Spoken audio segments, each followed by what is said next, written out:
Magandang araw po sa inyo lahat. Welcome po sa panibagong video natin dito sa Makapili TV. Ngayon ito pag-usapan po natin itong video ni Banbay kung saan itong si Pangulong Marcos daw nagpapaniwala sa mga sabi-sabi. So dito makikita nyo kung anong klaseng karakter bilang isang presidente itong si Pangulong Marcos na mas naniniwala siya sa mga sabi-sabi ng mga nasa paligid niya kaysa diretsuhin niya yung taong mismong involved dun sa sinasabing issue na yan.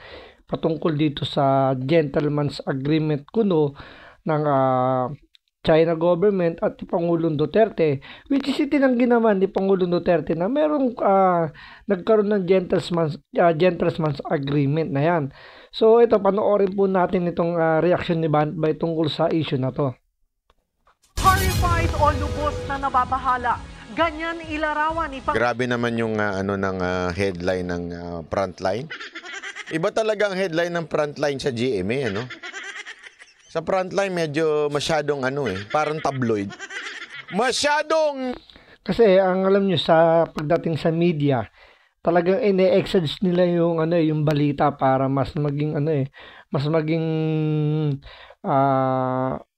kapanipaniwala or mas interesting kumbaga yung magiging balita nila nang sa gano'n mas maraming manood. Siyempre, content lang din naman yan. Parang walang pinagkaiba rin yan sa social media na iba talaga. Akala mo, pag maglagay ng title, akala mo talagang nangyari. Pero, yun nga, gaya nga sabi ni Banbay, parang tabloid na rin itong, itong mainstream media na nakikipagsabayan na to sa social media. nababahala. Parang naman. Tutuloy natin. Bongbong Marcos, ang reaksyon niya sa sinasabing gentleman's agreement ng Duterte administration sa China kaugnay ng West Philippine Sea. Aalamin niya raw kung totoo ito, kaya ipinatawag niya si Chinese Ambassador Wang Xilian. Nasa frontline ng balitang yan, si Maricel Halili. I am horrified by the idea that we have compromised through a secret agreement the territory, the sovereignty, and the sovereign rights of the Philippines. Ganito sinagot ni Pangulong Bongbong Marcos ang sinasabing gentleman's agreement na pinasok umano ni dating Pangulong Rodrigo Duterte sa China kaugnay ng usapin sa West Philippine Sea. Sa panayam ng media kanina sa dinaluhan niyang town hall meeting, giniit ng Pangulo na wala siyang alam sa sinasabing secret agreement. Wala naman daw kasing nagsabi sa kanya ukol dito nang umupo siya sa Malacanang. Ang problema pa, magkakaiba raw ang tono ng mga opisyal ng sinundan niyang administrasyon. Nako! From the former administration, iba-iba ang sagot eh. Yun na nga Sabi ng isang opisyal, dating government official under the previous administration, there's no such agreement. Sabi naman ng isa, no, there is and we should honor it. Sabi naman ng iba, maganda yan. Sabi ng iba, hindi maganda yan. Hindi pa namin alam kung ano ba talaga yung agreement na yan. Nauna nang sinabi ni Sabi ni ito, sabi ni ganito. Alam mo, Mr. President, isa lang ang masasabi ko. Kung alam ninyong maraming iba't ibang impormasyon, maganda siguro wag niyo munang paniwalaan. Alam niyo na palang iba't ibang impormasyon eh. Bakit kayo kaagad ng komento? Alam mo naman ng media, gusto nang pinag-aaway kayo ng mga Duterte. So, gustong-gusto nila yung nagsasabong kayo. Kasi pag nagsasabong kayo, magandang balita yan. So, meron silang content. Dito maganda yung punto ni Banbay, which is totoo naman. Ang media talagang i-exercise ng todo yan. Hanggang sa, siyempre, yung nga, pinag-aaway nga. Kasi pag maganda yung nagiging sagutan ng dalawang partido, is umiinit yung balita. Mas sinasakyan niya ng mga nanonood. Mas naging interesting. Pero sabi nga ni Banbay dito, sana hindi muna kayo nagkukomento kung di nyo pa sigurado yung information na nakukuha ninyo. Kasi tandaan na nyo guys, may kanya-kanyang paliwanag or may kanya-kanya silang opinion dun sa mga ikinikilos ng ating presidente. Siyempre, alam naman natin si Harry Roque is dating spokesperson. At the same time, si Attorney Salvador Panelo naging spokesperson din po ni Pangulong Duterte yan. So, siyempre, meron silang magkaibang opinion. Siyempre, kung ano yung basa nila dun sa ibinigay na impormasyon sa kanila ni Pangulong Duterte, yun lang naman yung kanila magiging yung i-express nila or yun yung sasabihin nila sa media. Ngayon, sabi nga ni Banat Bay, kung hindi pa naman sigurado yung impormasyon ninyo, Mr. President, sana kinumpronta nyo muna or inalam nyo muna mismo doon sa may sabi nga nila direct to the horse's mouth nga dapat. So sana kausapin nyo si Pangulong Duterte, tanungin kung totoo ba itong sinasabing gentleman agreement na yan or meron ba talaga. Since si Pangulong Duterte sinabi naman niya na na walang gentleman's agreement na sinasabing hindi pagagawa yung yung BRP Sierra Madre natin sa West Philippine Sea. So malinaw naman sinabi ni Pangulong Duterte, pero bakit hindi pinaniniwalaan ni Bongbong Marcos? Siguro dahil may nagsasabi sa kanya na or may bumubulong sa kanya na sinasabing wag maniwala kay Duterte. Mas paniwalaan natin yung sinasabi ng mga nasa paligid nila. Pero tandaan nyo, siyempre, si Pangulong Duterte, humawak ng foreign policy natin yan. So, kung ano man yung impormasyon na meron siyang hawak, galing din yan sa previous administration din sinundan niya. Hindi naman niyang mag-create na sarili niyang, agreement pagdating dyan sa West Philippine Sea. Siyempre, kung meron man, siyempre, dapat dokumentado yan para at least malinaw. Kung sakaling magkaroon, tulad yan, nagkakaroon ng problema, wala silang may pakitang dokumento na sinasabing tinuturo na si Pangulong Duterte daw yung pumasok doon sa gentleman's agreement na yan. Pero sabi nga ni Pangulong Duterte, dumating siya umupo siya bilang presidente, nandyan na yan. Kumbaga, in-honor na lang niya yung napagkasunduan ng mga dati pang administrasyon. Dahil nakita niya mas parang pumabor yun doon sa sitwasyon sa West Philippines, kung saan nung panahon ni Pinoy, nagsimula na mag-construction yung ng China. Gumagawa sila ng mga artificial island. Pero nung naupo siya, hindi na nadagdagan yung mga islang gusto lang okupahin. Kasi nga, in-honor ni Pangulong Duterte yung agreement na status quo, na ibig sabihin, walang gagalaw na any country na may di mag-reclamate ng kahit na anong isla doon sa West Philippine Sea. Kung tutusin, mas napaganda pa nga yung yung approach doon ni Pangulong Duterte kaysa sa nangyayari ngayon na mas gumugulo kasi nga may parang may third party na gustong guluhin yung gobyerno natin. Pinag-aaway talaga yung dating administrasyon tsaka yung administrasyon ngayon. So parang ang gusto nilang mangyari ngayon, kagaya ng administrasyon ni Pinoy na sisi rito, sisi doon. Turo doon, turo dito. Diba? Tinuturo nila rito ngayon, si Pangulong Duterte pumasok daw sa, may sinasabi pa nga sila, secret agreement daw, gentleman's agreement. Pero siyempre, ito tinanggi na nga ni Pangulong Duterte, sa kanya mismo nanggaling, wala kang ganun.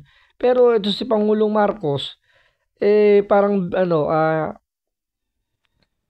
parang nagbibingi-bingihan ba? Pero hindi Nakikinig siya pero hindi niya iniintindi. So, ibig sabihin, may ibang kumukumpas sa kanya dyan na sinasabi, huwag ka maniwala kay Duterte, pas paniwalaan mo kami. Kami na mas, kumbaga, sabi nila, puro hearsay, chismis. So, lumalabas dito, yung Pangulo po natin ngayon is mahilig sa chismis. Mr. President, sana bago kayo nagkomento, sumagot, bago nyo sinabing nakakatakot o horrified, sana kinonfirm nyo muna, di ba? Sa mismong bibig ni Pangulong Duterte, mahirap po bang tawagan yung kanyang chief of staff?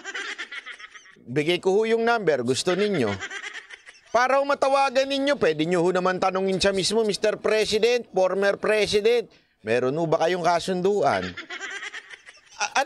Which is totoo naman. Diba? Napakadali namang kontakin ni Pangulong Duterte. Unang-una, kahit di na nga yung Chief of Staff Nandyan si VP Sara na parte ng gabinete mo. Pwede mo naman sabihin na, tropa, since sinasabi mo naman, BFF kayo, tropa, baka pwede mo naman tanungin yung airpat mo tungkol dito sa West Philippine Sea Agreement na to. Diba? Ano ba yung mahirap doon? Siguro, sabi ko nga sa inyo, baka naman may kumukumbas na sinasabi, wag mo nang tanungin yun, hayaan mo siya. Mas kami ang paniwalaan mo dahil kami naiintindihan namin yung nangyayari sa West Philippine Sea.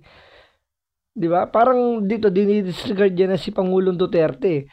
Di, parang nakakalimutan niya na ito yung dapat yung nag-turn over sa kanya. Ito nag-turn over sa kanya na kung ano man yung kulang, pwede niya tanungin. Direct to the horse's mouth na nga doon. Ibig sabihin nga, di ba? Rektahin mo na.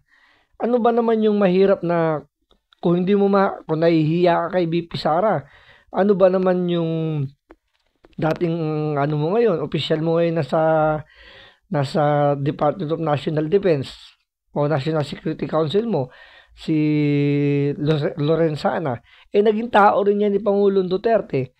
Pwede mo naman siyang maging tulay para tanungin si Pangulong Duterte tungkol dyan sa pinakakalat nilang agreement na yan. Di ba? Napakadali lang naman Presidente ka, nasa iyo lahat ng kapangyarihan, nasa iyo lahat ng means of communication para makontak mo or may patawag mo yung isang tao na kailangan mong makausap. Pero bakit ayaw mong gawin? Diba? Para matapos na yung mga umiikot dyan sa utak mo tungkol sa issue ng West Philippine Sea. Ano ho ba ang problema sa nag-uusap? Hindi, ako tanong ko lang Di ba, alam mo sa buhay na to, matatanda na ho tayo para magkaroon pa ng tampu-tampuhan sa buhay. Pwede naman po sigurong tawagan ninyo at tanungin nyo, Mr. President, ano ba ang pangakong ibinigay mo sa China?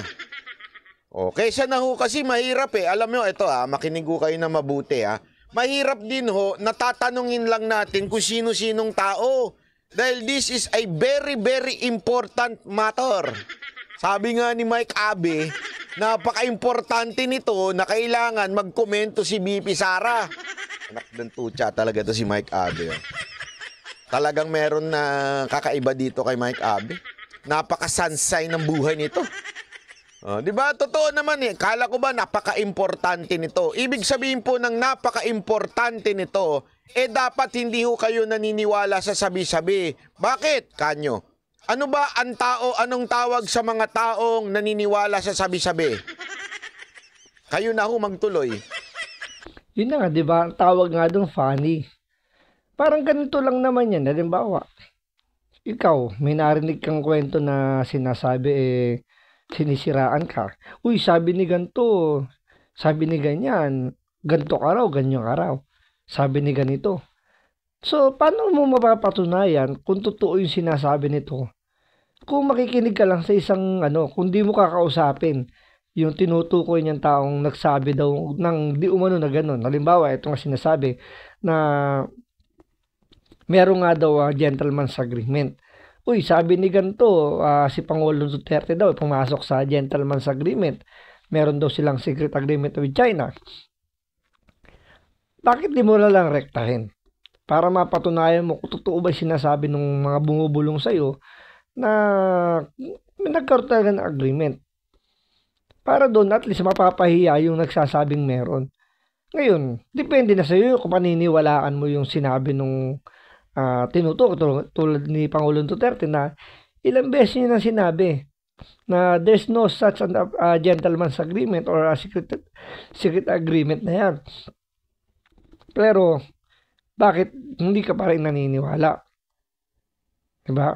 Dating presidente, yan ang sinundan mo Ngayon, sinabi mo naman na hindi mo pa naman ako-confirm, pero nagbibigay kayo ng komento. So, parang, sabagay, kung ganun nga naman yung nagiging estilo mo, ano ba naman na kahit ano pa isabihin ng former president, kung di mo naman paniniwalaan, nasa diskarte mo na yon. So, wag mo na lang i-blame kung ano yung pwedeng mangyari sa Pilipinas dahil mas sinunod mo yung mas nakikinig ka sa mga bumubulong sa iyo.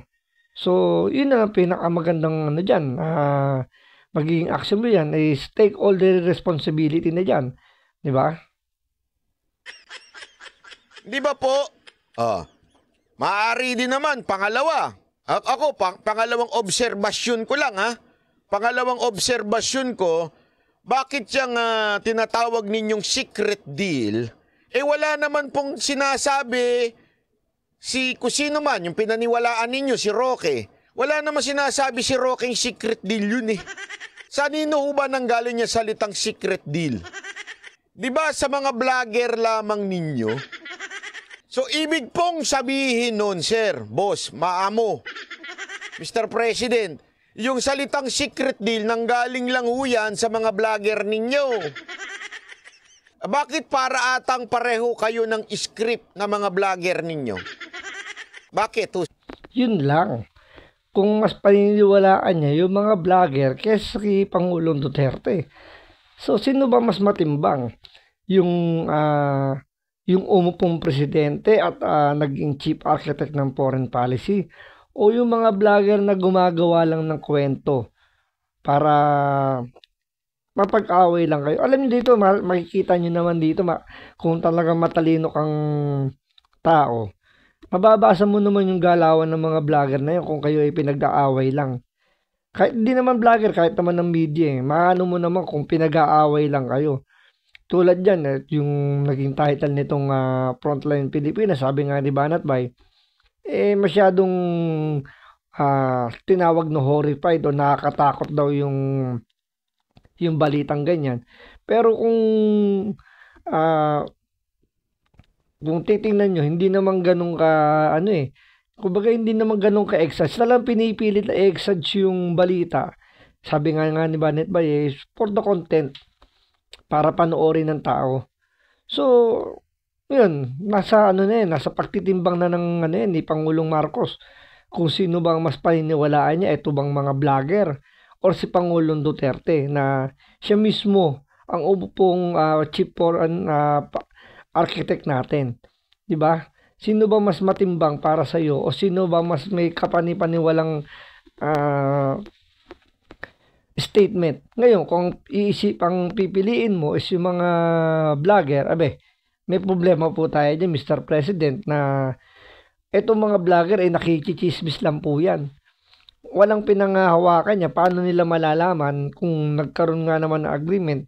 Kung nakikinig lang naman sila sa kinukumpas, kung meron man kumukumpas dyan sa gobyerno natin. Kasi nga, sinasabi nga nila, di ba, na etong si Pangulong Marcos, wala namang sariling sariling paninindigan o walang sariling kumpas to. Kumbaga merong ibang nagdidikta rito, hindi natin alam kung sino, pero base sa mga umiikot na kwento sa social media, meron tayong ibang presidenteng nagpapalakad ng ating bansa na sana hindi totoo. Di po ba? Kasi kung iba ang nagpapatakbo sa gobyerno natin, hindi yung ibinoto ng taong bayan, nasa malaking malaking kaguluhan tayo nito dahil hindi naman yun yung hindi siya yung kumbaga si Bongbong Marcos ang binoto ninyo na siya ang gusto nyong umupong presidente pero iba yung kumukumpas nasa mabigat na tayo niya na problema. So sana lang hindi totoo yung sinasabi nila at sana rin makinig si Pangulong Marcos sa sinasabi ni Pangulong Duterte dahil si Pangulong Duterte mismo ang nagsasabing walang ganun. Sinundan niya lang kung ano yung napagkasundan ng mga dati pang administrasyon. So sana pakinggan ni Pangulong Marcos. So maraming salamat po sa panonood. Ingat po kayo lagi.